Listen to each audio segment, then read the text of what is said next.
niya at ano pa ang mapapa sa kanya, kundi kung papaano niya kikilalanin ang kanyang ama na tapat sa kanya, upang sa pagkilala niya, mapakilala rin niya ng anak siya, ng ama niyang nagmahal, kung anong magagawa niya sa tuwina. Ang may pandinig ay nakarinig. Sumainyo ang kapayapaan, pagharian kayo, mga minamahal ko. At gayon, ang alagad na nagsabing, ginagamit po ang pangalan niyo. Dalawang uri ang pagmamalasakit. May pagmamalasakit na may pagnanasa at pagmamalasakit ng dahil pinahahalagahan siya. Dalawang uri ang nagmamahal, ang totoo at hindi. Dalawang uri ang pakikitungo, katapatan at pagkukunwari. Dalawang uri ang paggamit, ang tapat at hindi. Kaya't ang tunay na nagmamalasakit may pangangalaga sa pinagmamalasakitan. Ang tunay na nagmamahal may pagpapahalaga sa minamahal. Subalit ang may pagnanasa ng ganang kanyang sarili na ayaw malamangan, may pag-iimbot sa kapwa niya. Sumainyo ang kapayapaan, pagharian kayo, mga mahal ko. Kaya nga, dalawang uri ang tao sa mundo. Isang totoo at hindi. Mapagkunwari at makatotohanan. Dalawang uri ang nilikha ng Ama, ang masama at mabuti, upang makilala niya ang katotohanan na tinataglay ng mga anak niya. At ang mabuti ay kanya, ang masamay laban sa kanya. Sa makatwid, mga minamahal ko, kung tuwirang kilala ng tawang amang tinatawagan niya, may pagmamalasakit sa salita niya, may pagtugon sa panawagan, at pagkilala sa mga gawa niya, kaya't kung tuwirang siya ang kilala, batid kung sino siya. Sumainyo ang kapayapaan, pagharian kayo, mga mahal. Alalaong baga, ang may pandinig ay nakarinig. Yamang naituran mo amang marapat sa kanila. Matigib ng galak ang bawat isang tumanggap sa iyong mga inulat at pahayag. Maramdaman nila ang katapatan mo at makatotohanang paghahandog sa pamamagitan ng kapangyarihan ng iyong Espiritu.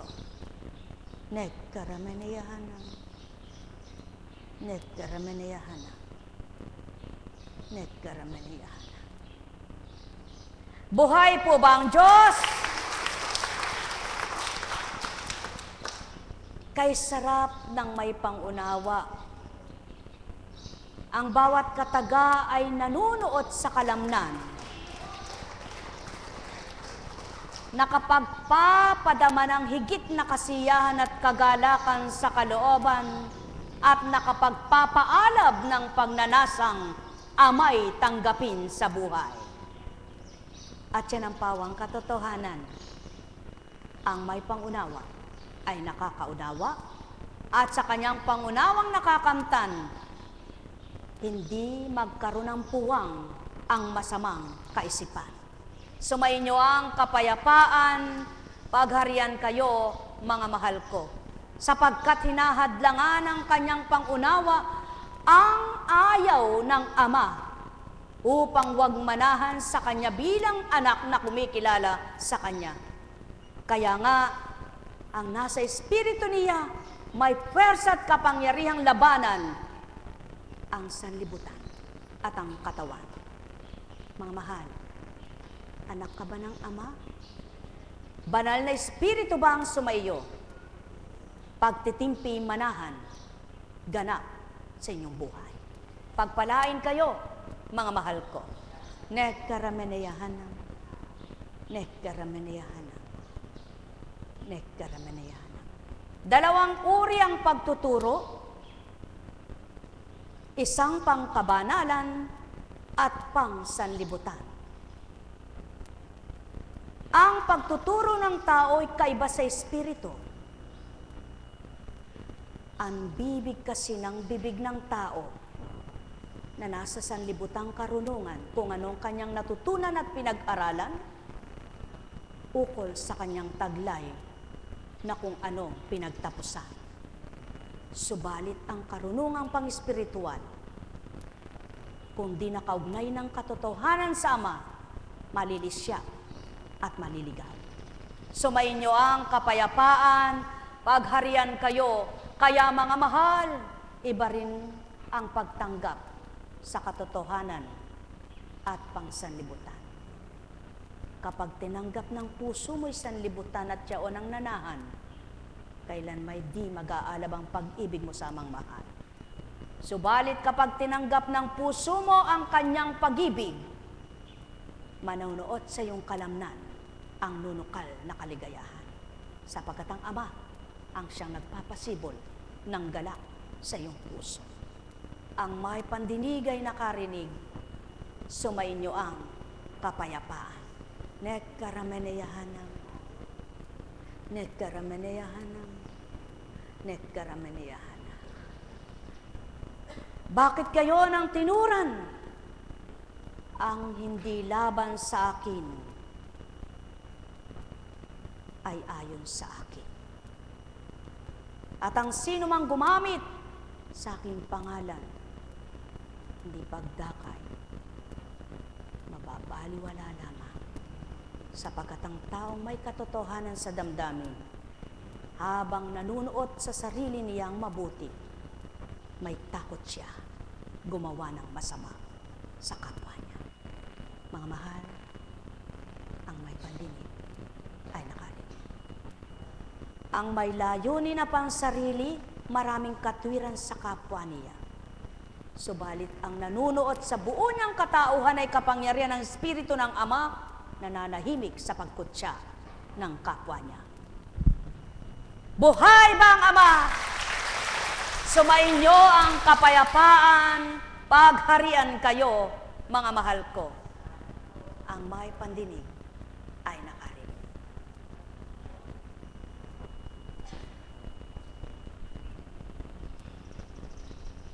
Buhay ay kay inaw, kung nadarama ng tuwira, sa pusong tinataglay, Diyos amang walang hanggan, tunay na makapangyarihan. Ikaw ang tunay na makakakilala sa kanyang gawa at salita, sa kanyang sayo'y pagula na marapat mong tanggapin upang ika'y makatupad. Kay sarap na namnamin ang kaloobang may bukal, na wagas na pag-ibig ang siyang nadarama, pag-ibig na totoo nung mula sa may ito. Yamang ika'y anak niyang sa kanya ay kumikilala. O mga minamahal kong tuwira, ito ang sakin, nasang sa inyo'y kamti, ang patuloy na magnasa, na may madama sa buhay nyo ay manguna.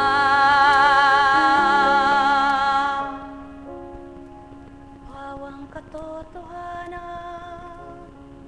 ang sakin, sa inyo'y tinuran,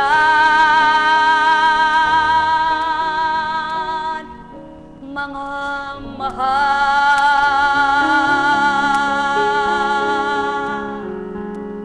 Sumayin niyo ang kapayapaan, pagharian kayo, mga anak na tuwira, sa Amay, mahalagang walang kapantay.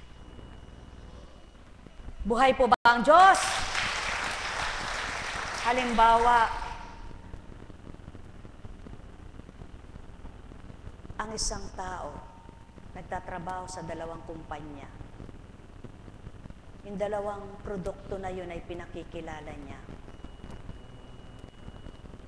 Gugustuhin ba niyang masira yung bawat isa?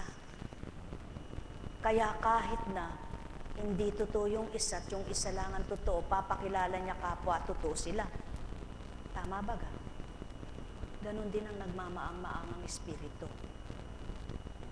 Nandadaya ng tao para manaigang kanya at matalo yung totoo. Sumayin niyong kapayapaan.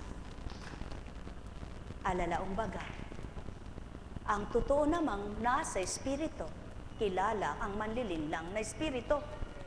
Kaya kahit kailan, hindi siya padadaya. Sapagkat ang nananaig sa kanya, ang pwersang tinanggap niya, hindi ang pagkatao niya.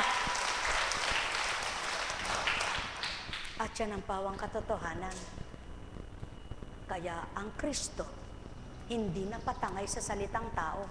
Sapagkat masigit na malamang ang nasa kanyang espiritong taglay kaysa ang pagkakatawang tao lamang. Kaya mga mahal, magaganap din sa inyo kung pananaigin niyong malamang ay ang banal at di ang masama. Sumayin niyong kapayapaan, pagharian kayong lubos.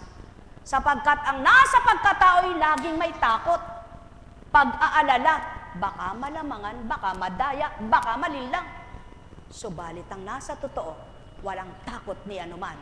Sapagkat alam niyang nasa kanya ng katotohanan at walang makalalamang na sino man. O mga mahal, katotohanan ng sakay tinuturan, kaya't anuman ang sambitin ng sino man, nananahan pa rin siya sa taglay niya.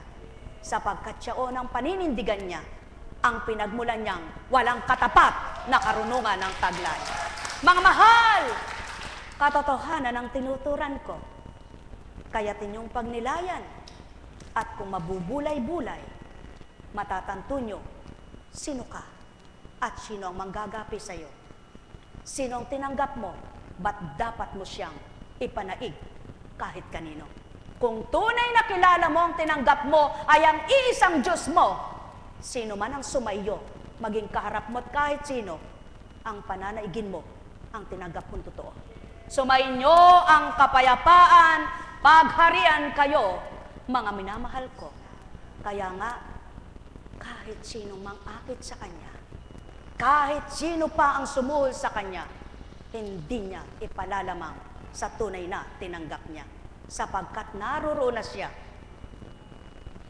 at di niya kailangan lumabas pa sa bakuran niya. Mahal na mahal ko kayo. Tuwiran kong tinuturan, mahal na mahal ko kayo. Kaya't ang nasa katotohanan, lumilimit, sumusuri. Kahit nakikipag-usap kanino man at tumatanggap kahit sa nino, naroroon pa rin ang matibay, matatag na paninindigan. At yan ang Ama at Kristo sa buhay ng tao. Matibay, manindigan, matapat sa salita na may gawa. Sumayinyong kapayapaan, pagharian kayo, sapagkat ang lampa ay di sa Ama. Ang kalampahan ay di Kanya. Kaya nga tinanggap mo siya para ang kalampahan mo ipatibayin niya. Ang kahinaan mo ipalakasin niya. Ngayong nasa kalakasan ka na't katatagan, paaagaw mo pa ba sa manlilinlang? Kaya yan ang pawang katotohanan. Ang may katapatan, hindi bulag sa katotohanan. Sumayin niyo ang kapayapaan, pagharian kayo, mga mahal. Sapagkat maging ang masamay magaling mangusap, maging ang masamay napapakain at nakapagpapahinga. Ang kahiban lamang ng totoo at makatotohanan kahit na sinong kaharap, hindi magyayabang. Alam kong magagawa ang Ama. Alam kong magagawa ang Ama. Pagkat winika niya, manalig ka na. Bawat araw ako sa inyo naghihintay. Alam kong di ringgin kayo ng Ama. Alam kong di ringgin kayo ng Ama. Pagkat winika niya, manalig ka na. Bawat araw ako sa inyo ay may nakalaan. Mayroon pang magandang mangyayari sa inyo, aking mga minamahal. Mayroon pang magandang mangyayari sa inyo, manalig umangkin at tanggapin. Bakit hindi nakinig ang Kristo sa salita ng mga alagad?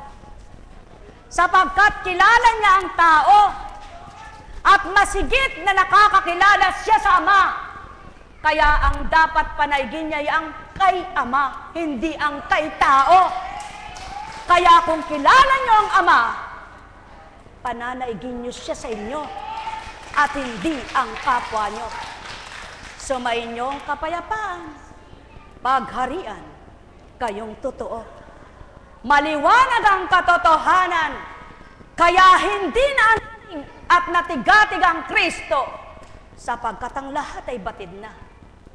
Kaya kung batid mo ang katotohanan, sino man ang sa iyo ay magpaligoy-ligoy ng salita, damang suring-suri mo, nalilirit mo kung ano siya at kung paano siya, sapagkat naroroon ka sa katotohanang taglay mo. Sumayin niyo ang kapayapaan, pagharian kayo, mga minamahal ko. Ang kaibahan lamang ng tao at totoong espiritu, kung mangusap ay diretso, tumbok sa tao at totoo. Subalit ang tao ay maraming paligoy-ligoy. Wala namang katapatan sa damdamin at katotohanan ay di magampanan.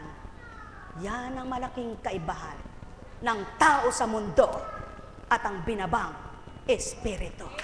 Sumayin niyo ang kapayapaan, pagharian kayo, mga mahal ko. Mapuspos ang liwanag niyo, makaunawa, lubos kayo. Nekarameneyahanam, nekarameneyahanam, nekarameneyahanam. Kaya't ang ibinaba ay di nakipagtalo, pinagtalunan man ng mga tao. Kaya't ang ibinaba ay di nakipag-away, inaway man ng mga tao. Kaya't ang bumaba ay nagmahal, sapagkat ang nagpababa ay mapagmahal. Kaya minahal ang mga binabaan. At yan ang totoo. Kung ang bumaba sa iyo'y banal na nagmamahal, puso mo'y matututong magmahal din ng kapwa mo upang mapatotohanan mo ang tinanggap mo'y ang totoo. Mahal na mahal ko kayo. Tuwiran kong tinuturan, mahal na mahal ko kayo. Paano mo masasambit ang mahal mo ang kapwa mo kung di totoo sa puso mo'y nililinlang mo ang Ama mo? Subalit kung binigkas ng bibig mo tapat sa puso mo, kinalugdan ng pangungusap mo, nalugod siya sa iyo. Mahal na mahal ko kayo, tuwiran kong tinuturan, mahal ko ang tao. Kaya nga't sa pag-ibig, tumupad at guman, nagbahaging lubos. Sa daigdigay di na parang gumanap sa marapat.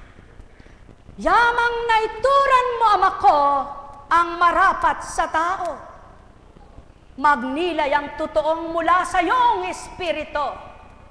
Makadama ang naantigat na buksan ng damdamin, na tuwirang ikaw, Ama ko, ang nanuot naging templo. Tahanang binuhay mo't nakipamayan sa sanlibutan, upang mapatotohanang ika'y banal na lumalang. Sa sanlibutang mga taong nanahan ay tao, at tawag mo ay tao, sapagkat ikaw ay ang Diyos Ama ng katotohanan sa mga tao. Nekkarameneyahanam, nekkarameneyahanam, nekkarameneyahanam. Buhay po ba ang Diyos? Karagdagang pag-uulat, naragdagan po ba ang inyong natutunan? Purihin niyong Ama. Buhay ba ang Diyos? Kaya ang totoo sa ginawa at gagawin, hindi nang hihinawa, hindi nagsasawa, kundi patuloy at patuloy na nananabik sa kanyang ginagawa, sapagkat pawang totoo sa kanyang damdamin. Kaya naman, kahit na siya'y pagal, hindi nararamdaman. Ang nararamdaman ay ang kasiya at kagalakan na binukay ng tinanggap na sa kanya ay nangangalaga, sapagkat siya'y tapat na kanyang anak. Mga mahal, nais niyo bang matulad siya'y binaba? At totoo bang tinanggap niyo ang binaba? Kung magkagayon, makawangis ang gawa. Mahal na mahal ko kayo, tuwirang kong tinuturan, mahal na mahal ko kayo. Mahirap itong tuparin ng taong tulad nyo, subalit itong patotohanang sumasa inyo, Espiritu Santo, upang ang mahirap para sa inyo tao, magawa mong gawin, magaan mong tupdin. Mahal na mahal ko kayo, tuwiran kong tinuturan, mahal na mahal ko kayo. Buhay po ba ang Diyos? Buhay nga po ba ang Diyos? Ay, buhe. Buhay nga po ba ang Diyos? O paano po? May oras tayo, ano? O di po ba ang sarap? Ang sarap. Kay sarap-sarap mabuhay, lalo na't kung may pagmamahal, nasa puso ay nararamdaman ang tapat na magpakailanman. Nasa bawat araw, nasa iyo'y binibigay, nanunuot sa kalamnan, tuwirang pagmamahal, namang siyang bumuhay, at sa tao ay iniyalay, kaya di ka matitigatig sa buhay mong tinataglay. Buhay ba ang Diyos? Sa may inyong kapayapaan, pagpalain kayo sa pangalan ng Diyos Ama, Diyos Anak, Diyos Espiritu Santo. Magsihayo kayong taglayang galak sa puso nyo.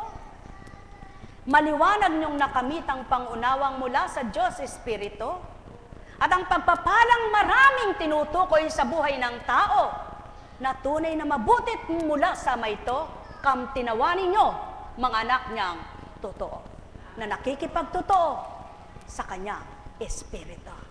Mahal na mahal ko kayo. Tuwiran kong tinuturan, mahal na mahal ko kayo. Buhay po!